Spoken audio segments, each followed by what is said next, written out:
Hello, everyone. This is Maureen, and welcome back to another day of praying through the darkness. When you were in school, whether you participated in sports, was in a music department like choir or band, even if you decided to go into the liberal arts, such as, let's say, art, or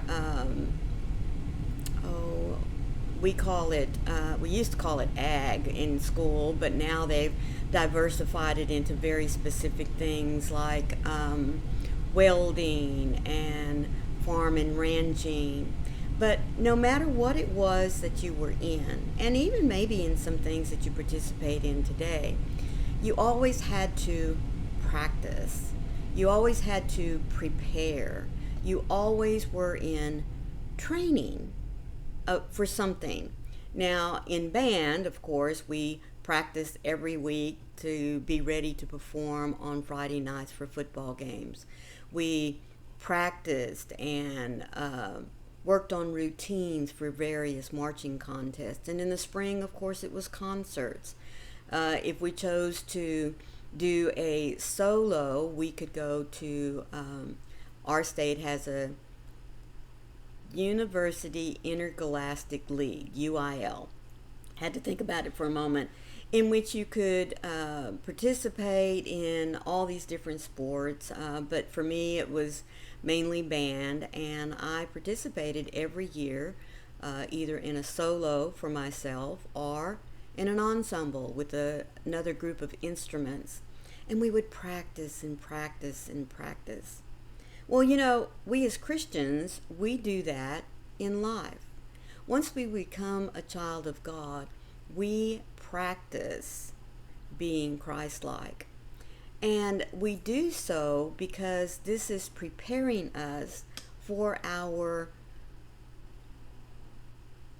for when we finally get to see God, all right? Now, the title of our devotional this morning is In the Meantime.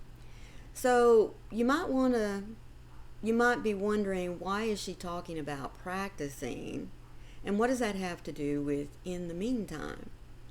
Well, as I said, we are practicing to be Christ-like because we are here on this earth. Even though we've become a Christian, we still have to live our life here. So in the meantime, we are not only learning how to serve God, be more like Him, so that we can share this new life that we have with Christ, with others, but it's also preparing us for that very special time when we are called home and we get to see our Heavenly Father face to face. Titus reminded his fellow Christians in Titus 2, verses 12 and 13 of these words, training us to live lives that are self-controlled, upright, and godly, while we wait for the blessed hope and the manifestation of the glory of our great God and Savior, Jesus Christ. In other words, he was telling his fellow Christians, and even us today, that once we become a child of God, we want to exude God's love and mercy. His kindness that He's shown to us, we want to show others so that they can experience that as well. So in the meantime, while we are here, yes, we're training ourselves, but we're also setting examples for those around us. And if you stop and think about it, isn't that wonderful? I mean, not only are we training ourselves to be godlike, but we are getting to be teachers. We're getting to be examples of God's love, of His mercy, while we are waiting for our time to be called home. In this life, waiting is a given, isn't it? Patience is not, but endurance is conditioned with intentional practice. As I yield to your ways, I am constantly being trained in your character. I get to train in your nature so that I reflect you. You are full of wisdom that is clear-minded, and you are righteous in all your ways. Your intentions and actions do not change based on the difference of peoples or their localities. You are pure in love, never withholding compassion from me when I seek you. I want to bear the fruit of your kingdom as I practice being peaceful and kind. As I forgive those whom others hate, I exhibit your mercy. When I choose to meet others in their suffering, I practice the same kind of comfort that I receive from you.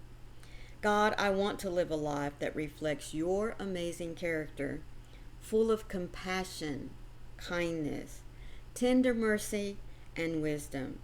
It is not a chore to be loved by you, and though it is not easy to live that same kind of love, it is so worth it to choose it. Isn't it? Isn't it so worth it to choose the love that God offers us through the sacrifice of his Son Jesus on the cross? It is so worth it to choose it.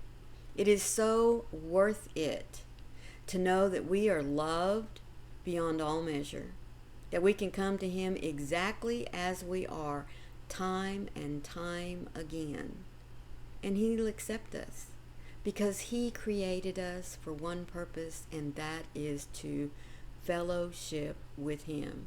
And so once we make that choice, we become a shining example of who God is.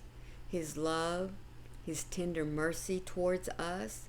We should be practicing that and sharing it with others in the meantime. Thank you so much for joining me today for this devotional. I do hope that you enjoyed it. Let me remind you to be sure and hit that like button.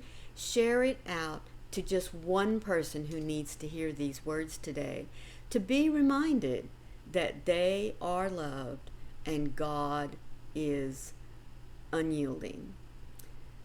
Let me remind you that this devotional comes from this little blue book that I chose for 2025. There's a link to it down in the description box. It's put out by Broad Street Publishers. All you have to do is click on it. It'll take you right to it. And it's a wonderful little devotional to add to your collections of devotionals that you may read throughout the day. Remember that when Satan wishes to make you doubt God's love, don't let him do it. God is there always, protecting you and shielding you. All you have to do is reach out and talk to him. Remember, folks, I love you too. I'll see you tomorrow. Bye.